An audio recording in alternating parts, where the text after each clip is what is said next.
नोएडा के सीईओ और चेयरमैन हटाने का मामला, इलाहाबाद में पुनर्विचार याचिका दाखिल।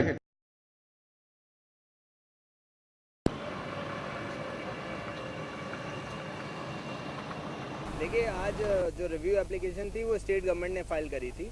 उसमें लंदन एडवोकेट जनरल अपेयर किए थे और उन्होंने कई सारी चीज़ें पॉइंट आउट करें कि जो ऑर्डर जो पास किया गया था 8 तारीख को, उन ऑर्डर्स में बहुत सारी चीज़ें मिसिंग थी। जैसे बहुत सारे पॉइंट्स थे और आर्गूमेंट्स थे जो मिस कर गए थे।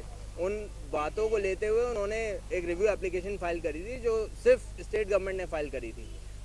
इस एप्लीकेशन को state land acting chief justice along with honourable mister justice P K Baghel साहब ने इंटरटेन कर लिया है और उस इंटरटेन करने के बाद उसमें टाइम दिया है जो पटिशनर था उसको कि आप उसमें अपना 2 हफ्ते में काउंटर फाइल करें और उसका रिजॉइंडर फाइल करने के लिए 1 हफ्ते का समय हम लोगों को दिया गया है, स्टेट गवर्नमेंट को दिया है। स्टेट गवर्नमेंट उसमें 1 हफ्ते के बाद देखेगी। इसमें एक बात आई थी सामने कि जो स्टेट गवर्नमेंट है वो कंप्लाइंस नहीं कर रही है ऑर्डर का जो 8 तारीख को हुआ था उसका कंप्लाइंस इसलिए पॉसिबल नहीं था क्योंकि स्टेट गवर्नमेंट उसमें रिव्यू फाइल कर रही थी।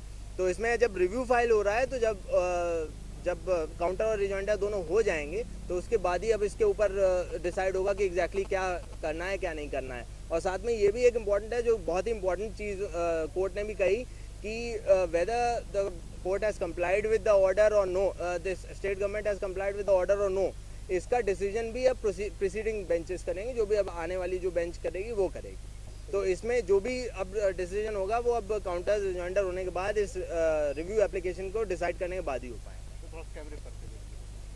मैं स्टैंडिंग काउंसिल हूँ नोएडा अथॉरिटी की तरफ से, मैं अपेयर करता हूँ। मैं शिवम यादव हूँ, स्टैंडिंग काउंसिल हूँ नोएडा अथॉरिटी का।